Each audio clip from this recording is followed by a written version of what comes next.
Welcome back. Welcome back. Ed Martin here on the Pro America Report. Old friend of mine, really an old friend of the late Phyllis Schlafly, who I talk so much about, is named Bob Bevill. I think Bob's been on the show before. It's been a while, but he is a long time. He's done radio himself. He's a commentator, political activist, great conservative. He's got a bunch of hats, and now he's a lawyer too. On top of that, he decided to slum it and go be a lawyer, like a lot of us. Although late Phyllis Schlafly, she did a law degree kind of midway through her career. But Bob was, when Phyllis was alive, he was someone that she had this network of people. She'd call up and she'd say, hey, what do you hear and what's going on? Here's what I see and all. And that was a valuable thing for her to have, these kind of eyes and ears out in the community. So Bob and I were texting about some issues. I thought, let's catch up with him. So Bob, how are you today? Great, Ed. Thank you for having me on the air. And that's it. True. I did exactly like Phyllis did at 50 years old. She went back to law school and got her law degree. That's what I did. I went back at 50 and got 2 law degrees so that I can help special needs advocacies and stuff. But things are going pretty crazy here in New Hampshire. I'd love to tell you about it.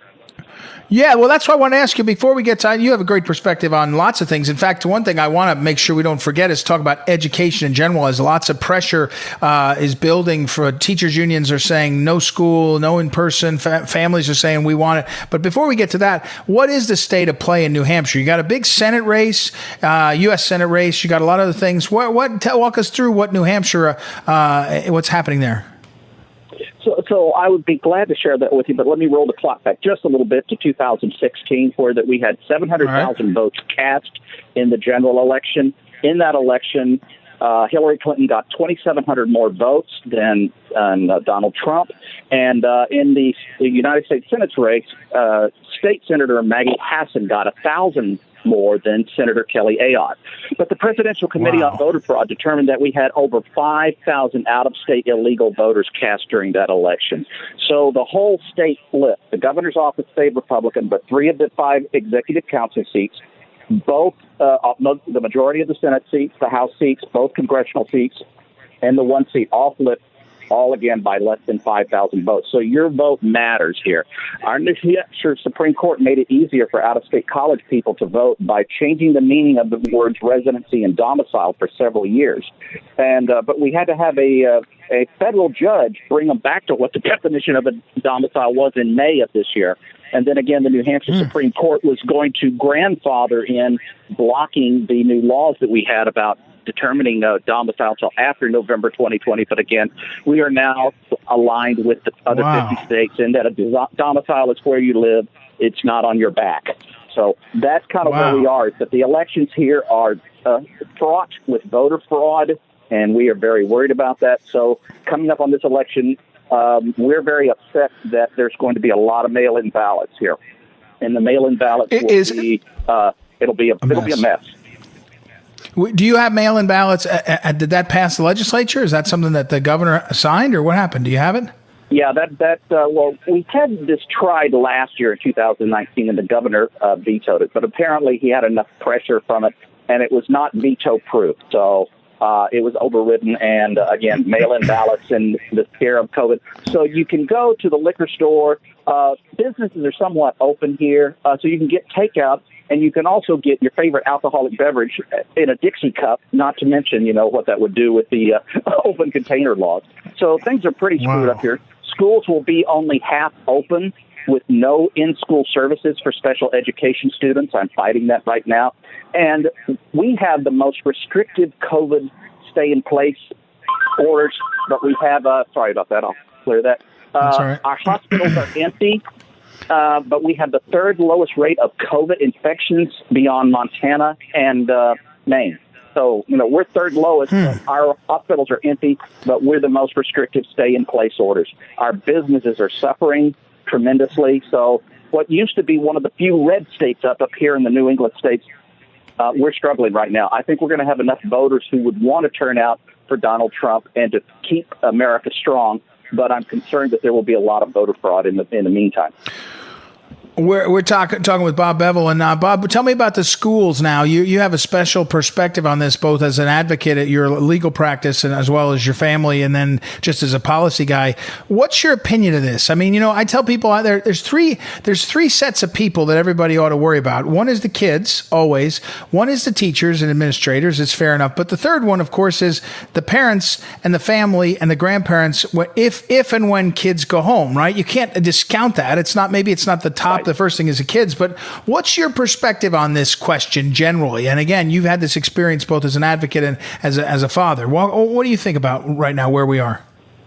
I appreciate, and as my own family is concerned, the concern of scare of COVID being passed to our older generation and stuff. But again, we have such a low impact in this state. The only places that have actually occurred have been in the senior citizens' homes that have occurred. A lot of the transmissions have been by out-of-staters coming up here to vacation, and we have no way of blocking that. So with the schools coming back open, there should be very little restriction.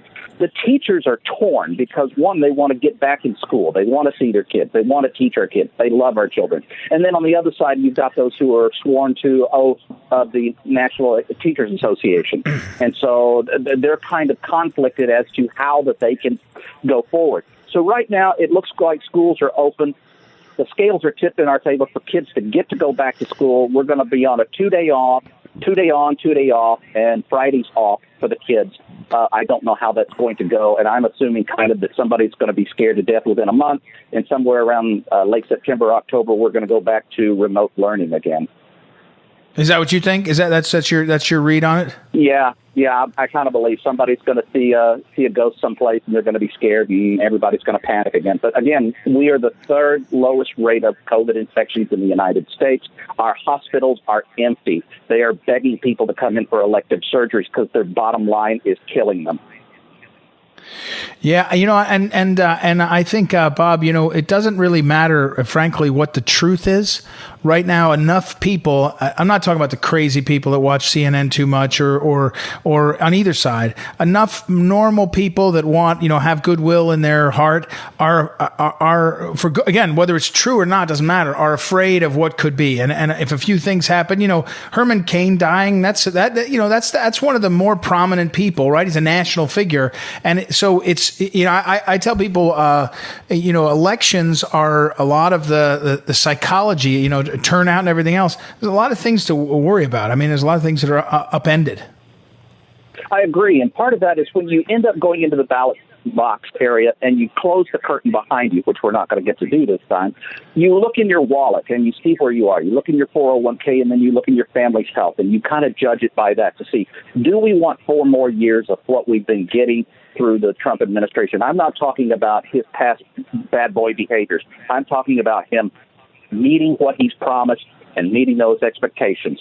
If you believe that has kept the United States in the right direction, which I believe, then you need to vote for staying the course. And I think that's very important that a lot of people are doing that. We're having lots of phone calls here. New Hampshire is one of the biggest places that are telephone polls.